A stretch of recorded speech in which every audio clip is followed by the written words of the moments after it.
घर बनाने जा रहे हो और कोई आइडिया नहीं है कि कैसे घर बनेगा, प्लिंथ के बाद क्या करना है और कहाँ ध्यान देना है कि ठेकेदार सही से काम कर रहा है कि नहीं कर रहा है, कौन से काम में ज़्यादा ध्यान देना है, तो ये वीडियो देख लो। इसके बाद आपका घर अच्छे से बनेगा। और ये वीडियोस मैं पहले भी ला चुका हूँ काफ़ी ऐसी, लेकिन इसमें मैंने जो बताया है, कोई जिसको कुछ भी नॉलेज नहीं है घर की कंस्ट्रक्शन का, ये वीडियो देख लेगा, उसको आइडिया लग जाएगा कि कहाँ कहाँ क्या क्या करना है और कैसे करना है। घर बनाने का काम शुरू होता है हमारा चूने मारने से, मतलब चूना लेआउट किया जाता है, जैसे ये सामने किया जा रहा है। ये कौन करके देगा? जिससे आपने अपना ड्राइंग बनाया होगा, नक्शा बनाया होगा, भले आर्किटेक्ट से भले सिविल इंजीनियर से, तो वो आपको लेआउट करके देगा। और जब भी लेआउट करवाना है आपको एक चीज का ध्यान रखना है, उसको बोल रहे हैं बुर्जी बनाओ। बुर्जी क्या होती है? बेंचमार्क बनाना है जिससे आपका लेवल भी चले पूरे घर का और आपका पूरा वहां से मार्किंग हो। मतलब जो बुर्जी रहती है, जैसे बुर्जी बनाई जाती है हर एक ग्रिड लाइन पे, तो हर एक ग्रिड लाइन पे आपको बुर्जी बनानी है। देखो प्रॉपर मार्किंग करवाना कि आपकी ग्रिड लाइन कहां जा रही है, कॉलम की पोजीशन क्या आएगी, फुटिंग की पोजीशन। नहीं तो होता क्या है, जब मार्किंग की जाती है मतलब तुक्के से मार्क कर दिया जाता है और जहां फुटिंग होनी होती है वहां कॉलम कहीं और होता है, फुटिंग कहीं होती है। ये बहुत मोस्टली हर जगह मैंने देखी जाती है ये चीज कि चलो फुटिंग तो हो रही है और फुटिंग होती है एक कोने पे आगे, ठीक है, और कॉलम होगा एक कोने पे, तो कोई दिक्कत उसमें बाद में मतलब जो लोड आएगा वो नीचे बैठी आपकी फुटिंग। तो आपको लेआउट या सर्वेइंग प्रॉपर तरीके से करवाना है, भले छोटा घर है भले बड़ा घर है। दूसरी चीज, आपको जब भी एक्सकवेशन करवानी है आपको चूज करना है कि जेसीबी से करवाऊं या लेबर से। देखो जेसीबी से करवाओगे काफी ज्यादा जल्दी हो जाती है, थोड़ी बहुत ड्रेसिंग करनी पड़ती है और खर्चा भी कम आता है। लेबर से क्या होगा, परफेक्ट तरीके से, मतलब आपने जैसी मार्किंग की होगी वैसा ही वो खोद के दे देंगे, तो लगभग टाइम ज्यादा लगता है। अगर टाइम आपके पास कम है तो जेसीबी से करवा के ड्रेसिंग करवा लीजिए, बाकी आप लेबर से भी करवा सकते हो। देखो जैसे ड्राइंग में मेंशन होता है कि आपको डेप्थ इतनी रखनी है, आपकी मतलब डेप्थ 5 फुट है या 4 फुट है, तो आप जब एक्सकवेट करवा रहे हो आपको देखना है कि 4-5 फुट पे अगर हार्ड स्टार्टा मतलब पत्थर वगैरह हार्ड स्टार्टा आ रहा है तो ठीक है, नहीं तो डेप्थ थोड़ी ज्यादा कर देना, कोई दिक्कत उसमें नहीं आएगी। थोड़ा सा खर्चा बढ़ेगा लेकिन आपके घर की स्ट्रेंथ बन जाती है। और अगर बाई चांस जैसे खुदाई कर रहे हो नीचे पानी आ जाता है फुटिंग में, तो उस पानी को बाहर निकाल के मोटर से फिर ही पीसीसी करना, कहीं मतलब पानी में ही कंक्रीट मत डाल देना, ये भी बहुत जगह गलती की जाती है। और जो भी एक्सकवेशन के बाद मिट्टी निकलती है उसमें पत्थर होते हैं, डेब्रिस होती है, वो कभी भी फिलिंग में मत यूज करो। लोग क्या करते हैं, जैसे हमारा फुटिंग निकाली मिट्टी साइड पे रख देते हैं, नीचे कॉलम किया, फुटिंग की को कॉलम खड़ा कर दिया, उसमें वही मिट्टी डाल देते हैं, वो प्रॉपर से कंपैक्ट नहीं होती है, वो बीच में वॉइड्स रह जाते हैं, गैप रह जाते हैं और बाद में फ्यूचर में जब हमारा घर बन जाता है सिंगल स्टोरी या डिप्लेक्स, वो नीचे सेटलमेंट होती है। और आप तभी देखते हो जैसे नया घर बना होता है थोड़े टाइम बाद उसमें क्रैक्स आ गए होते हैं। ये मोस्टली रीजन यही होता है कि आपने फिलिंग अच्छे से नहीं की है। आपको क्या करना है, जो मिट्टी निकली है उसको निकाल के फेंक दो, कहीं दूर जाके डिस्पोज कर दो और वहां पे अच्छी सी मिट्टी लाओ, मूरम लाओ जो प्रॉपर से पैक हो। और एकदम से मूरम का ट्रैक्टर या ट्रक लाके सीधा फुटिंग में मत डाल दो, उसको लेयर वाइज डालो, मतलब एक लेयर डाली उसकी कंपैक्शन कर लो या फ्लडिंग कर लो। अगर वहां कंपैक्टर या रोलर नहीं है प्रेजेंट तो पानी, खुला पानी छोड़ दो उस पर। पानी अगर महंगा है तो कंपैक्टर ले आओ किराए पे, 500 रुपए किराया, तो प्रॉपर लेयर में डालो, भले 1 फुट की लेयर दिन में डालो, उसको कंपैक्ट कर लो, फिर दूसरी लेयर डालो। ऐसे कंपैक्ट करोगे तो आपके घर में जो सेटलमेंट क्रैक्स होते हैं वो कभी नहीं आएंगे, ये गारंटी हो जाती है। मोस्टली क्रैक्स इसी वजह से आते हैं, फिलिंग करते हैं उसको कंपैक्ट नहीं करते हैं या फ्लडिंग नहीं करते हैं, ये चीज हो गई। जब आपका ये हो जाता है उसके बाद एंटी टर्माइट एटीटी, आपको एटीटी करवानी है। आपके घर में जो बाद में 10-15 साल बाद क्रैक्स आते हैं उनका एक रीजन ये भी होता है कि आपकी फुटिंग के नीचे वाली मिट्टी, जो टर्माइट होते हैं, जो कीड़े मकोड़े होते हैं, वो खा गए हैं और आपकी फुटिंग नीचे बैठ रही है, उस कारण भी आपके घर में क्रैक्स आ सकते हैं। तो एटीटी करवाओगे जब, पहले तो केमिकल चेक कर लेना है कि कौन सा केमिकल है, उसका रेशियो चेक कर लेना है। और जो भी चीज मैं इस वीडियो में बोल रहा हूं, हमारे चैनल पे 2000 प्लस वीडियो है, हर एक टॉपिक पे 3-3 वीडियो आपको मिल जाएंगी, प्लेलिस्ट बनी हुई है, वो जाके देख सकते हो। अभी मैं आपको हाईलाइट कर रहा हूं कि क्या क्या क्वालिटी में करना होता है। आपको केमिकल पता चल गया, एटीटी जब करनी है उसकी स्प्रे भी करवानी है। और अंदर लोग क्या करते हैं, सिर्फ स्प्रे करवा देते हैं, मिट्टी के अंदर नहीं डलवाते, तो मिट्टी के अंदर भी डलवानी है, रेशियो क्या डालनी है, और सब चीजों के लिए वीडियो एटीटी पे है, वो जाके देख लो। जब एटीटी हो जाती है फिर हमारा काम आता है पीसीसी करने का। पीसीसी क्या हो गया, प्लेन सीमेंट कंक्रीट। आपको एक लेयर बनानी होती है नीचे मिट्टी पे, जिसके ऊपर आपको सरिया रखना है। अगर डायरेक्ट सरिया रख दोगे मिट्टी पे तो वो थोड़े टाइम बाद सड़ जाएगा और फिर वही क्रैक्स गिरने के चांसेस बढ़ जाते हैं। तो पीसीसी करवानी है, पीसीसी जब भी करवानी है M15 ग्रेड बनाना है। M15 ग्रेड क्या है, गूगल पे सर्च मारोगे मिल जाएगा, चैनल पे सर्च मारोगे मिल जाएगा। M15 ग्रेड करना है, उससे कम ग्रेड नहीं यूज करना, और प्रॉपर कॉन्ट्रैक्टर को बता देना है कि M15 ग्रेड इसकी रेशियो ये होती है। प्रॉपर आपको उसको एक बर्तन देना है जिसकी हेल्प से वो सैंड नापेगा, सीमेंट नापेगा, एग्रीगेट नापेगा। अगर आप उसको प्रॉपर बर्तन नहीं दोगे, वो कैसे भी करता रहेगा, कहीं कुछ रेशियो डल रही है, कहीं ज्यादा डल रही है, कहीं कम डल रही है, तो वो सही चीज नहीं है। आपको लगेगा 50 सीमेंट दिए थे, बैग दिए थे तो 50 ही यूज किए तो सही से काम किया, ऐसा नहीं। जहां 10 की जरूरत थी वहां 20 डाल देगा, जहां 20 की जरूरत है वहां 10 डाल देगा, ये दिक्कत भी होती है। तो पीसीसी की आपको थिकनेस भी देखनी है, और प्रॉपर जो सरफेस होता है उसको स्मूथ होना चाहिए। मतलब ये नहीं है रफ रफ, थोड़ा बहुत रफ चलेगा। कभी कभार क्या करते हैं, एग्रीगेट ऊपर बिखरा होता है और बोलते हैं कि नहीं ये हमने खुद से रखा है कि बॉन्ड अच्छे से बन जाएगी, और ये चीज है। बाकी क्यूरिंग उसकी करो, 5 से 6 दिन तो क्यूरिंग करनी ही करनी है, उसके बाद उस पर सरिया बांधो फिर करो। और जब कंक्रीट करने किसी भी चीज का, देखो कंक्रीटिंग के पहले, कंक्रीटिंग के दौरान और कंक्रीटिंग के बाद ये चीज ध्यान रखनी है। कंक्रीटिंग क्या हो गया, आप कंक्रीट डाल रहे हो उस पे, तो कंक्रीटिंग से पहले आपको क्या करना है, आपका जो भी एरिया वो साफ सुथरा होना चाहिए, ना उसमें कील होनी चाहिए, ना लकड़ी होनी चाहिए, ना पत्थर होने चाहिए, साफ सुथरा हो गया।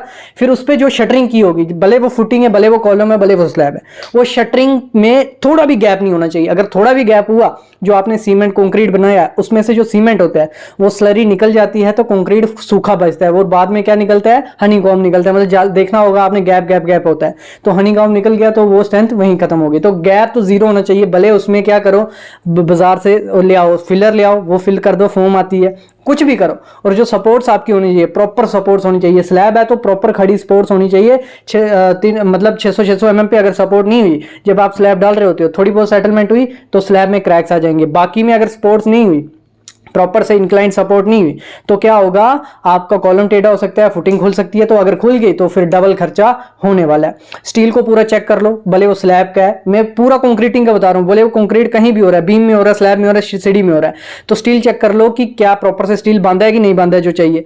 कवर ब्लॉक मोस्ट इंपॉर्टेंट चीज है, जो लोग ध्यान नहीं देते हैं। कवर ब्लॉक मस्ट प्रोवाइड करो। और फिर क्या होता है, कई जगह पे कटआउट्स आते हैं, कई जगह पे इंसर्ट प्लेट होती हैं, आपकी कंडक्ट पाइप्स होती हैं, बिजली वाली तारें, वो प्रॉपर से डाली गई हैं, प्रॉपर उनका गैप है, प्रॉपर बांधी हुई है, जहाँ कहीं कंक्रीट होगा तो भाग तो नहीं जाएंगी। ये चीजें भी आपको देख लेनी है। तो कंक्रीट के लिए प्रॉपर सेफ्टी करनी है। मतलब कोई भी कंस्ट्रक्शन का काम, भले छोटे पैमाने पे बड़े पैमाने पे, कंस्ट्रक्शन के काम में आपको सेफ्टी का ध्यान देना ही देना है। अगर सेफ्टी का ध्यान नहीं दोगे, अगर कोई इंजरी होती है, डेथ होती है साइट पे, तो सबसे पहला नंबर ओनर का या इंजीनियर का लगता है। तो आपको सेफ्टी, उनको प्लेटफॉर्म बना के देना है, कोई भी काम के लिए पूरी सेफ्टी देखनी है। कंक्रीट का फिनिश लेवल देखना है कि कहां तक उसको फिनिश चाहिए। कॉलम है तो देख लेना है, इसके ऊपर बीम भी आने वाला है तो उसका देख लेना है। स्लैब का फिनिश लेवल देखना है, 5 इंच की स्लैब है तो 5 इंच की स्लैब है। फुटिंग का देख लेना है, तो फिनिश लेवल देख लेना है, तो प्रॉपर से कंक्रीट होगा। वाइब्रेटर देख लेना है, वाइब्रेटर आपने लाया है कि नहीं लाया है। जो भी रेशियो डालने वाले हो, M25 या M30, तो वो ग्रेड प्रॉपर है कि नहीं है। कंक्रीट की क्वांटिटी कितनी आने वाली है, और जो स्टील खड़ा किया उसको सपोर्ट मिली है नहीं मिली है। ये हो गया कंक्रीट से पहले के काम। जब कंक्रीट आपका हो रहा होता है, उस दौरान क्या देखना है आपको, स्लम चेक करना है। स्लम कंक्रीट अगर नहीं है, छोटे पैमाने पे काम कर रहे हो, तो देखने से आइडिया लग जाता है कि कहीं ज्यादा पानी तो नहीं डाला जा रहा कंक्रीट में। कॉन्ट्रैक्टर क्या करते हैं, ज्यादा पानी डालते हैं जिससे उनका काम जल्दी हो जाए, तो आपकी उससे स्ट्रेंथ कम होगी। जितना ज्यादा पानी होगा कंक्रीट में, उतनी ज्यादा स्ट्रेंथ कम हो जाती है। और पानी कितना डालना है, इस पे वीडियोस हैं, वीडियोस देख सकते हो। नेक्स्ट चीज आपको क्या करनी है, जो भी कंक्रीटिंग कर रहे हो कंटिन्यू कंक्रीट करना। बीच में ये नहीं है कि 1 घंटे का गैप लिए, 2 घंटे का गैप ले लिए, तो कोल्ड जॉइंट उसमें हो जाता है। कोल्ड जॉइंट से क्या होगा, जब उसमें द्वारा कंक्रीट किया जाएगा वो प्रॉपर से एक दूसरे से मिलेगा नहीं, वहां क्रैक रहता है, वहां गैप रहता है, वहां लीकेज के चांसेस और स्ट्रेंथ डिक्रीज के चांसेस हो जाते हैं। जब भी कंक्रीट आपको करना है, भले फुटिंग में कर रहे हो, कॉलम में कर रहे हो, स्लैब में कर रहे हो, 1.5 मीटर दूर से ज्यादा कंक्रीट नहीं फेंकना है। मतलब आपको आराम से कंक्रीट फेंकना, दूर से फेंकोगे एग्रीगेट कहीं, सीमेंट कहीं, सेग्रीगेशन हो जाती है और वो कंक्रीट की स्ट्रेंथ उतनी नहीं आती है। जब भी कंक्रीट करो, वाइब्रेटर जरूर मारो। वाइब्रेटर कैसे मारना है, ये नहीं है कि वाइब्रेटर डाल के रख गए भूल गए, उससे क्या होगा, ब्लीडिंग हो जाती है। कंक्रीट का पानी ऊपर आता है, नीचे सिर्फ कपची बचती है। तो ज्यादा भी नहीं मारना है, कम नहीं मारना है। मतलब 2-3 सेकंड एक जगह घुसाओ, निकालो, फिर दूसरी जगह घुसाओ, इस तरीके से मारा जाता है।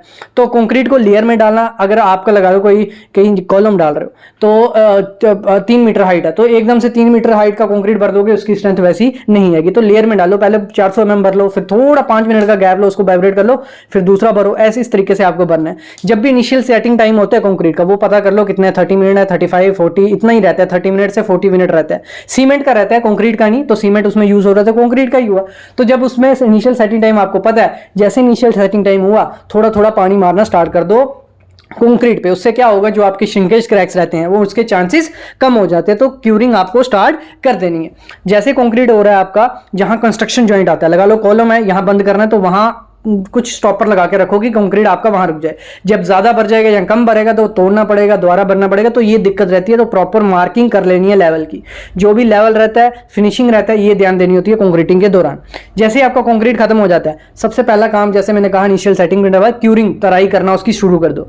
तराई कैसे कर सकते हो, अगर कोई वर्टिकल जगह है, ठीक है, तो वहां पे वेट हेसिंग जो बोरी आती है उसको गीला करके डाल दो और हर एक घंटे के बाद पानी मारते रहो। और फ्लैट सरफेस है जैसे स्लैब है, तो वहां पे आप पॉन्ड्स बना दो, जैसे पाली बनाई जाती है सीमेंट से, रेत से, उसमें पानी रहना ही रहना चाहिए। 8 से 10 दिन पानी उसमें रहेगा तो प्रॉपर से आपका कंक्रीट स्ट्रेंथ पकड़ेगा। और जो भी करेक्टिव एक्शन होता है, जैसे हमारा कंक्रीट हो जाता है पहले दिन, हम उसको 17 घंटे के बाद जो भी वर्टिकल सरफेस रहती है मोस्टली खोल देते हैं। जैसे उसको खोला, उसमें पानी मारना है और जहां जहां हनीकॉम्ब आया उसको प्रॉपर से 1:1 का माल बना के सही कर देना है। और ये तरीका होता है सही से कंक्रीट करने का। ठीक है, ये हो गया सब चीजें। अब आती है जब ब्रिक वर्क कम करते हैं, तो ब्रिक में क्या है, पहले तो क्वांटिटी आपको पता होनी चाहिए कितनी ब्रिक चाहिए। ये हो पता हो कि 10,000 ब्रिक पड़ी है और लगनी 20,000 है। जब काम चल रहा है तो फिर देखते हैं दूसरे दिन तो काम ब्रिक ही नहीं है। ब्रिक की क्वालिटी चेक कर लो, पहले सैंपल लेके उसके टेस्ट कर लो। टेस्ट कैसे करने हैं घर पे ही कर सकते हो, उस पर वीडियो है वो देख सकते हो। मोटार जो यूज करने वाले उस पर, ठीक है, आप 1:5 का माल बना रहे हो या 1:4 का, तो 1:4 का ही होना चाहिए। मैंने जैसे कहा कॉन्ट्रैक्टर को फर्मा बना के दे दो, उसको कोई बर्तन दे दो जिससे 1 सीमेंट डालेगा, 5 वो सैंड डालेगा, तो उससे उसको प्रॉपर रहेगा। नहीं तो अपने से करता रहेगा कुछ भी। तो मोटार की रेशियो देखनी है और प्रॉपर देख लेना है कि ब्रिक की लोकेशन कौन सी है। यहाँ पार्टीशन 4 इंच की है तो 4 इंच की दो, जहां पार्टीशन 5 इंच की 9 इंच की है 9 इंच की दो। तो ये पहले देख लेना। नहीं तो मोस्टली देखते हैं यहाँ नहीं आनी थी, फिर तोड़ते हैं यहाँ आनी थी, फिर ऐसे किया जाता है, उससे खर्चा बढ़ता है, टाइम जाता है। और ब्रिक की वेटिंग बहुत इंपॉर्टेंट चीज है। आपको पहले ही ब्रिक को गीला करके रखना पड़ेगा। अगर उसको मतलब पहले दिन पानी पिलाया, फिर पानी, मतलब जितना पानी उसको पिलाओगे ना उतना अच्छा, उतनी उसकी स्ट्रेंथ होती है। तो ये नहीं है कि जैसे ब्रिक लगाने वाले हैं थोड़ा पानी डालो लगा दी, तो वो खराब चीज है। जब प्लास्टर करोगे ना तो ब्रिक आपका पूरा प्लास्टर का पानी सोख लेगी और प्लास्टर आपका पाउडर बन जाएगा। जो भी जॉइंट की थिकनेस होती है, जैसे बीच में थिकनेस आती है ना 10 mm की, वो 10 mm रखनी ही रखनी है, उससे कम नहीं रखनी है, ना ज्यादा रख के भी कोई फायदा नहीं है। ठीक है, जो भी ब्रिक का फ्रॉग होता है वो सीधा रखना कि कंक्रीट उसमें प्लास्टर उसमें भरे, दूसरी ब्रिक उसके ऊपर आए, ये चीज भी देखना। पंप बॉब चेक करते रहो हर, मतलब एक दिन में तो मेरे ख्याल में 1500 mm या 3 फीट से ज्यादा दीवार मत करो। ज्यादा करोगे तो वो गिरने के चांसेस भी हैं और प्रॉपर से नहीं होती है, स्ट्रेंथ नहीं पकड़ती है। तो प्लम बॉब की हेल्प से देखते रहो कि लेवल सही जा रहा है नहीं। अगर लेवल अभी सही नहीं होगा, बाद में जब प्लास्टर चढ़ाया जाएगा एक जगह 30 mm प्लास्टर होगा, एक जगह 10 mm प्लास्टर होगा।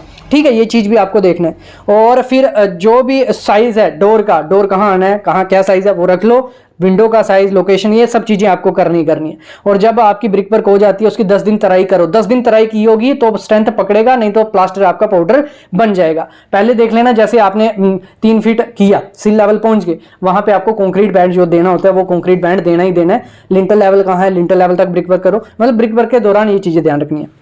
जब हम स्टील बांधते हैं, ठीक है, स्टील कोई ये देखो आगे पीछे चल रही है लेकिन समझते रहना किस चीज के लिए बोल रहा हूं। जब स्टील बांधा जाता है उसका बीबीएस पता है, बार बेंडिंग शेड्यूल, जिनको नहीं पता है तो उस कॉलम की शेप क्या होगी, उस बीम का शेप क्या होगा, ये आपको ड्राइंग में मेंशन होता है। लेकिन आपको कॉन्ट्रैक्टर को बोल देना कि बीबीएस बना लो, अच्छे से पूरा रखो, वेस्टेज ना हो। बीबीएस के हिसाब से काम करना सही रहता है। कहाँ कौन सा डाया आएगा, क्या ब्रांड यूज होने वाला है, ये चीजें ध्यान रखनी होती है। ठीक है, और जब भी सरिये को बांधना है आपको देखना है कॉन्ट्रैक्टर यहाँ सिंगल वायर यूज करता है, डबल वायर यूज करो, अच्छे से पोजीशन में बंधा रहेगा तो कंक्रीट के टाइम भी वो रुका रहेगा। कौन सी लोकेशन में बाहर आना है ये चीज भी देखना है। जब आपका सरिया आता है कभी भी मिट्टी पे सरिये को मत रखो, मतलब अप्रॉक्स 2-3 फीट बोल रहा हूँ, ज्यादा बोल रहा हूँ, 300 mm तो दूर मिट्टी से होना चाहिए। क्रोजन पीला सरिया नहीं होना चाहिए। ये चीजें भी आपको देख लेनी है जब भी सरिया यूज करना है। जब भी शटरिंग होती है मोस्ट इंपॉर्टेंट चीज होती है, आपको गैप शटरिंग में नहीं आने देना, स्लरी नहीं निकलने देनी है। तो गैप बिल्कुल जीरो कर दो, फिल कर दो और प्रॉपर सपोर्ट्स दो। ये मैंने पहले ही कहा। लाइन चेक कर लो कि आपकी स्लैब की लाइन पूरी प्रॉपर है, नहीं तो प्लास्टर के टाइम देखो अभी हो जाता है, प्लास्टर के टाइम डबल प्लास्टर चढ़ता है वो गिर जाता है। प्लम बॉब देख लो, कॉलम का जो भी है, जिसकी भी शटरिंग है, एक प्रॉपर चीज के नहीं बोल रहा, डायमेंशन चेक कर लो, शेप चेक कर लो कि यही है कि नहीं है। ग्रिड लाइन के हिसाब से शटरिंग, मतलब आपकी जो फुटिंग है अगर वो सही से होगी, कॉलम सही से होगा, कॉलम सही से होगा, बीम सही से होगा, फिर स्लैब होगी। तो फुटिंग में आपको ग्रिड चेक कर लेना है कि प्रॉपर कॉलम बीच में आ रहा है नहीं आ रहा है, ये चीजें चेक कर लेनी है। नहीं तो कॉलम आगे पीछे होगा, बीम जब डाला जाएगा तो बीम टेढ़ा दिखेगा आपको। ग्रिड चेक कर लो।